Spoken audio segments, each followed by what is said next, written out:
Undercover boss buys a toy in his own store, could not believe when he hears the manager insulting.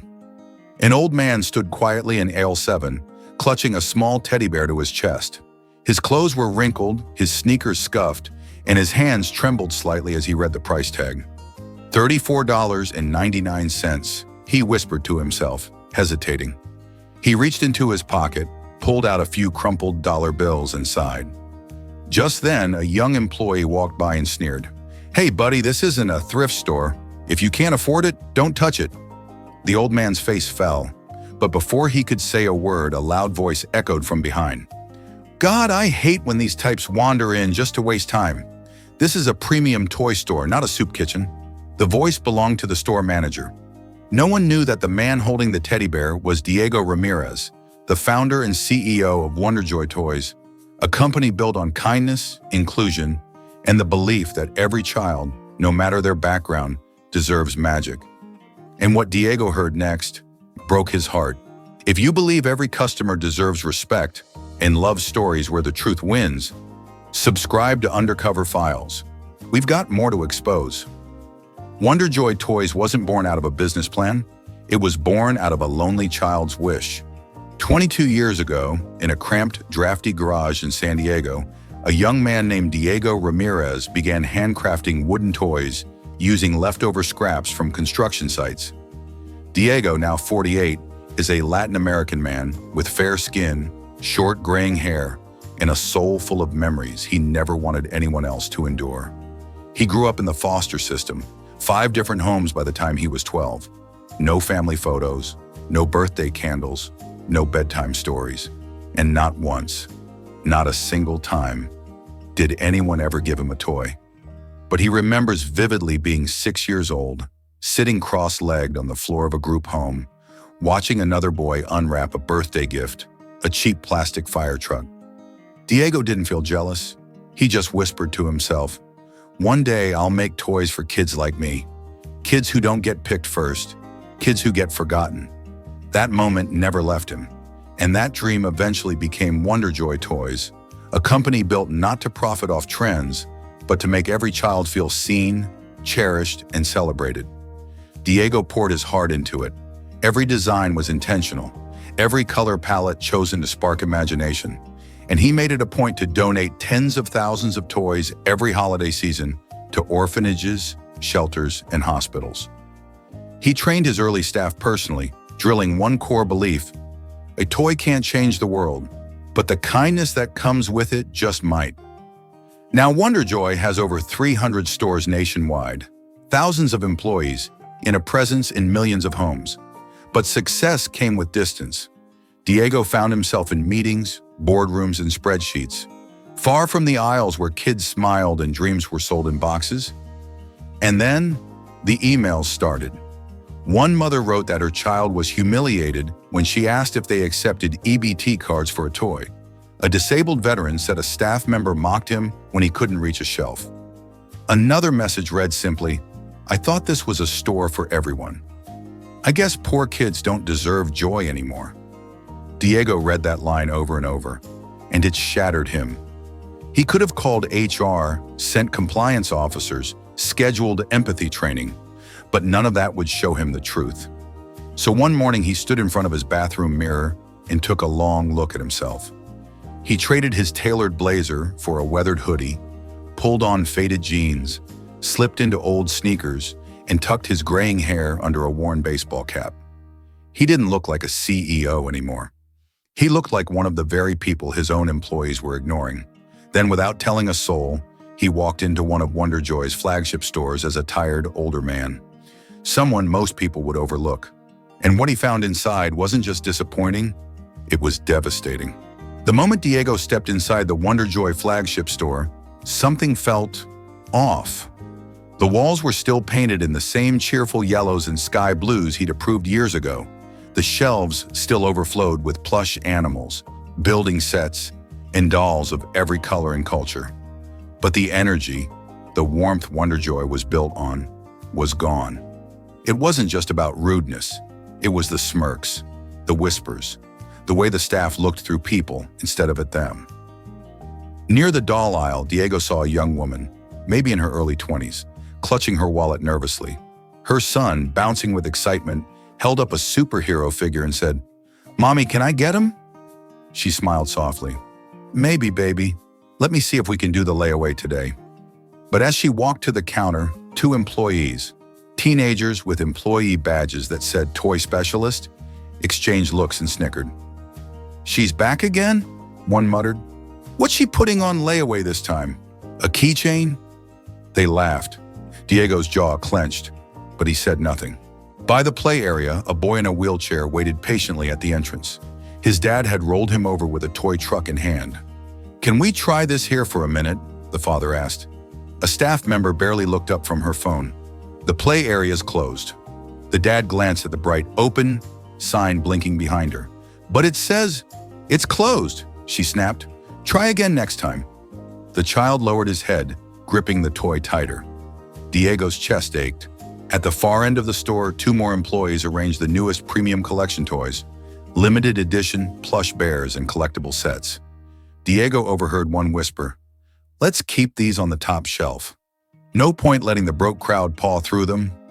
"Yeah," the other replied, "they just make the store look cheap." That was it.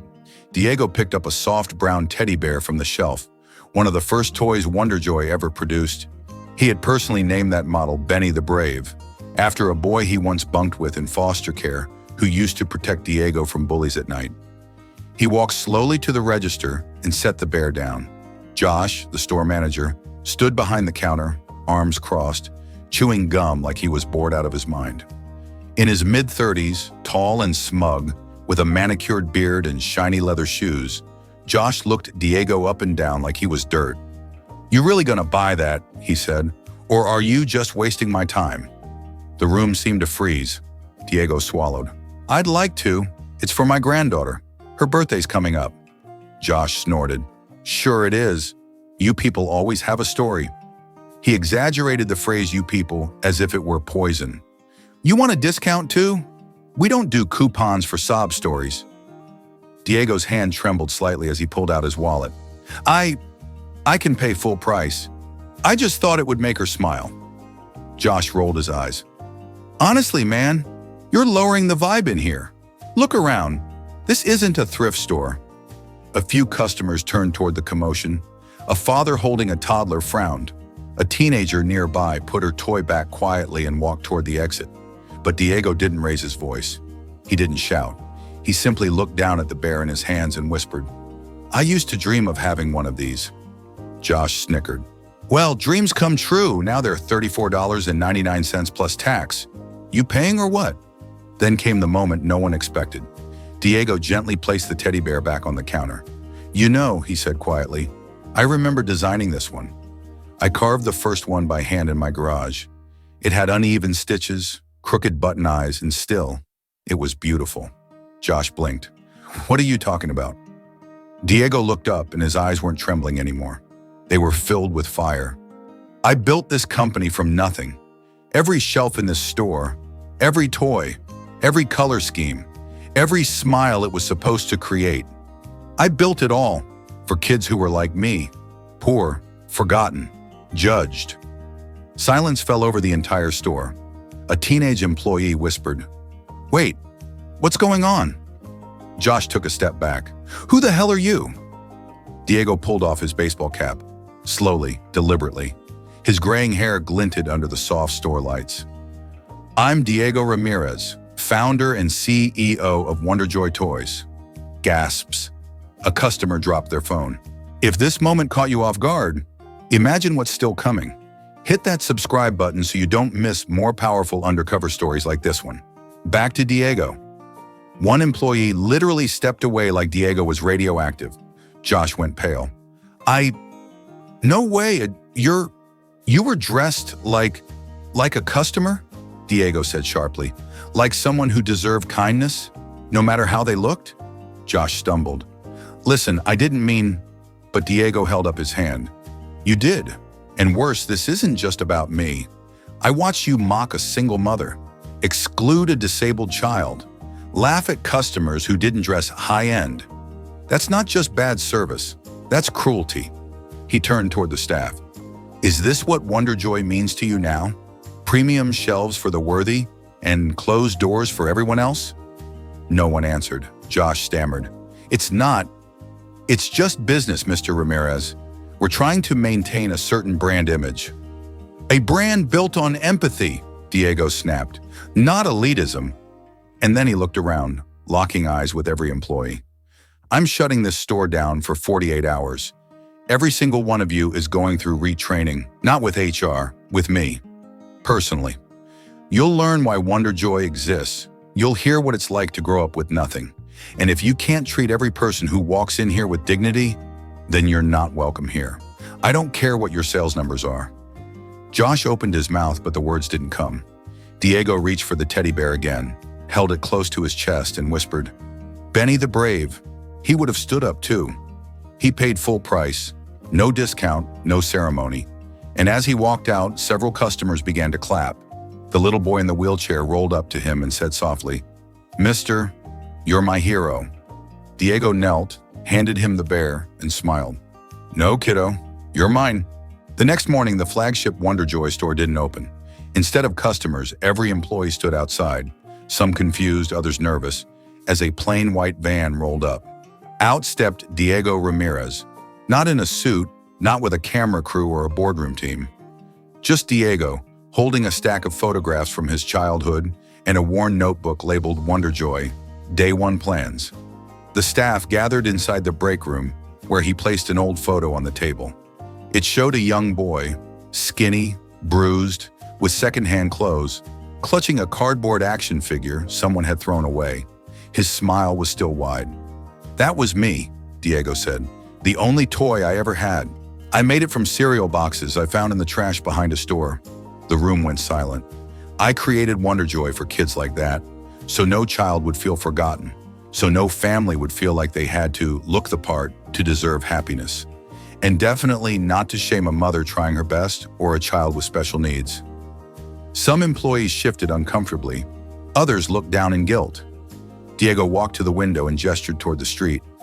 You see that parking lot? I used to sleep there. After I aged out of foster care, I worked 3 jobs, saved every dollar, and built this company so that no one would ever be treated the way I was. He paused. Let the weight of those words sink in. I don't care how expensive our toys get, or how big our brand becomes. If we lose the soul of this company, the kindness, the respect, the heart, then we lose everything. A young cashier, no older than 20, raised her hand hesitantly. Mr. Ramirez, I'm sorry. I didn't say anything yesterday, but I saw it, and I didn't know what to do. Diego smiled gently. Speaking up starts today, with you. Then he pointed to the whiteboard behind him, written in bold permanent marker. WonderJoy builds joy for everyone, or it builds nothing at all. He fired Josh on the spot, not out of anger, but because some lessons needed to be taught through consequences. In his place, he promoted Sarah, the same employee who had been quietly cleaning shelves during the chaos and had helped that mother find another toy when no one was watching. Diego didn't just lecture that day, he listened. He heard from a shy inventory clerk who said she'd been afraid to help lower-income customers because Josh told us not to waste time. He invited the little boy in the wheelchair and his father back personally and gave them a full tour with the play area wide open. He called the mother who'd been mocked at the register and gave her son a free birthday box of toys. Then Diego made one more change. He launched the Benny the Brave Fund, a nationwide program that donated toys to kids from shelters and foster homes. Every purchase would help fund the kind of birthday surprise Diego had always wished for. At the store's grand reopening 2 days later, there was a new sign on the door. It didn't say premium toys here. It said, everyone is welcome, especially the ones who need joy the most. In a world where judgment is quick and kindness is rare, one CEO reminded us that respect isn't earned by how someone looks, but by the fact they walk through our doors. WonderJoy isn't just a toy company, it's a promise that no matter where you come from, you belong here. And that's why the boss who started with nothing still walks through his stores like a customer, because empathy never goes out of stock.